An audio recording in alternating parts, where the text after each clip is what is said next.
रहे हैं। प्रदोष व्रत को जो आप श्रवण कर रहे हैं उसको जरा ध्यान से सुनिएगा। सबसे पहले स्नान ब्रह्म मुहूर्त का, सुबह का, उसके बाद में फिर आसन पर बैठकर भगवान की भक्ति को धारण करना, शंकर का अनुमोदन करना, शिव भक्ति में डूबे रहना, शंकर का स्मरण करना, शंकर के नाम का स्मरण करते रहना।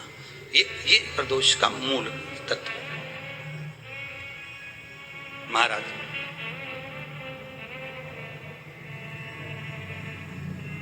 प्रदोष व्रत करने वाले को भोजन नहीं करना चाहिए, ध्यान दीजिए। फलाहार करो, उसमें भी नमक का सेवन मत करो। प्रदोष व्रत में नमक का सेवन वर्जित होता है।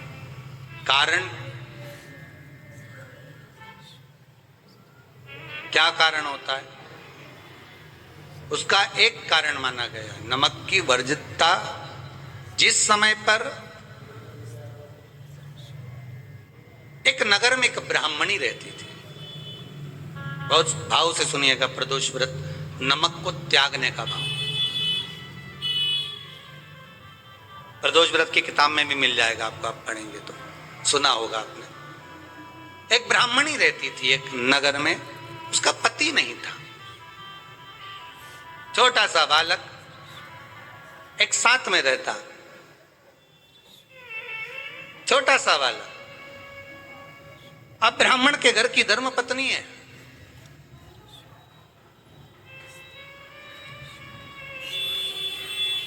ब्राह्मण कर्मकांड करने वाला, पूजन करने वाला, पाठ करने वाला, अनुष्ठान करने वाला, पूजन करने वाला, मंत्र जाप करने वाला, भगवत भक्ति में डूबने वाला।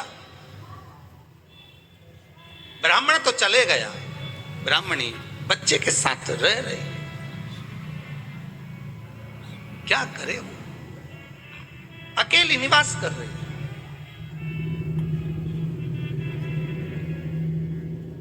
अकेली रह रही।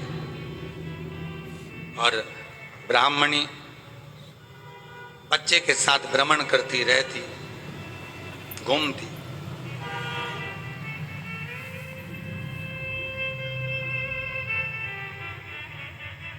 कहीं कहीं दर दर जाकर कुछ भिक्षा को मांग कर लेकर आ जाती, और भिक्षा लाने के बाद में उस भिक्षा को जब लेकर आती तो अपने बच्चे को भी खिलाती और स्वयं भी उसका पान करती।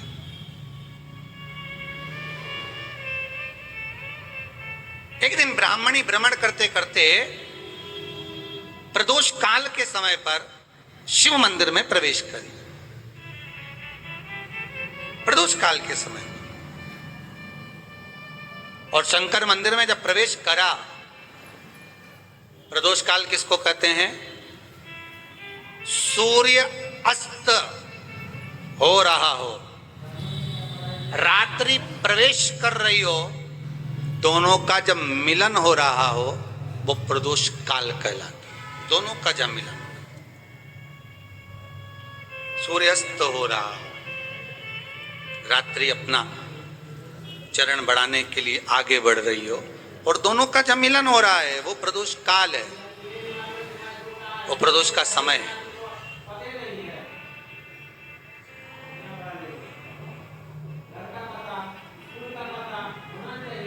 ब्राह्मणी मंदिर में प्रवेश कर, जब ब्राह्मणी मंदिर में प्रवेश करी, मंदिर के अंदर पहुंची, प्रदोष काल का समय था, प्रदोष का समय चल रहा था।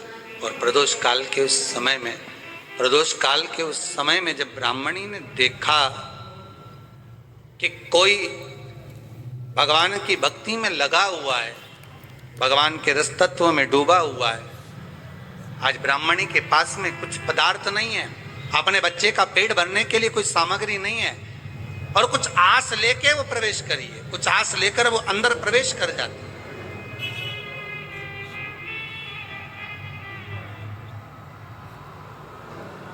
कोई ऋषि की पत्नी, कोई ब्राह्मण जन की अर्धांगिनी उस प्रदोष के समय पर शंकर का अभिषेक पूजन कर रही थी, भगवान शिव की आराधना कर रही थी, भगवान की भक्ति में डूबी हुई थी। भोला सब दुख